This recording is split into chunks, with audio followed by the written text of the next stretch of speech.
I'm here waiting for the hummingbirds to return. If you have some feeders out, you may have already had some of these amazing visitors. They've been aptly described as the gems of the bird world, and for so many reasons. Obviously their beauty, but also their speed and grace packed into such a small package. They seem to be always on the move and always quickly. But it is impossible to see their wings as they beat 50 times a second. But they can beat even faster, 4 times faster, as they reach speeds of 60 miles an hour. That's 400 times the length of their body every second.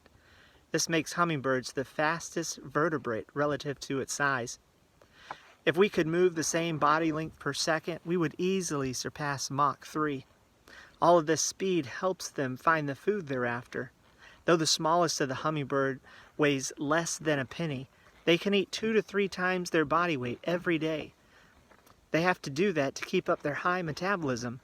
If we operated at their energy level, burning an equivalent number of calories, our body temperature would rise to 725 degrees Fahrenheit, and we would burst into flames.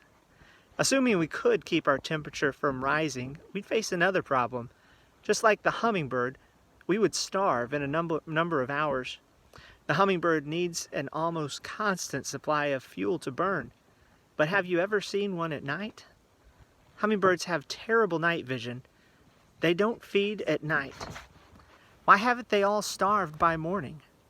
Every night they enter into a kind of hibernation. Their metabolism slows. Their usual 1,260 beats per minute in flight slows in the evening to 50 beats per minute as their temperature drops to meet the surrounding temperature. What can we learn from a creature that urgently zips around all day and becomes a frozen image every evening? Life is beautiful, short, and fragile. James 4:14 says, "You do not know what tomorrow will bring. What is your life? For you are a mist that appears for a little time and then vanishes." And his point is that we must live according to the will of God. Ephesians 5 similarly tells us to live wisely, making the best use of the time. Christians need to always be taking advantage of every moment's opportunity. This also includes the opportunity for rest.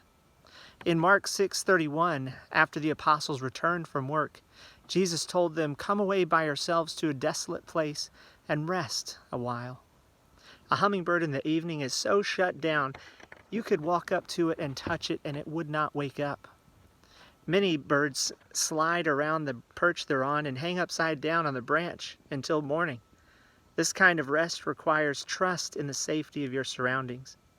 Many times as Christians, the main distraction from rest is worry and anxiety, which are symptoms of a lack of trust in God. But who is it that feeds the ravens and clothes the flowers? Who is it that makes us lie down in green pastures, that leads us beside still waters and restores our souls? Like hummingbirds, let's trust God to direct our days and take advantage of opportunities He gives. Like hummingbirds, let's trust in God's provision and care in times of rest. Talk to you soon.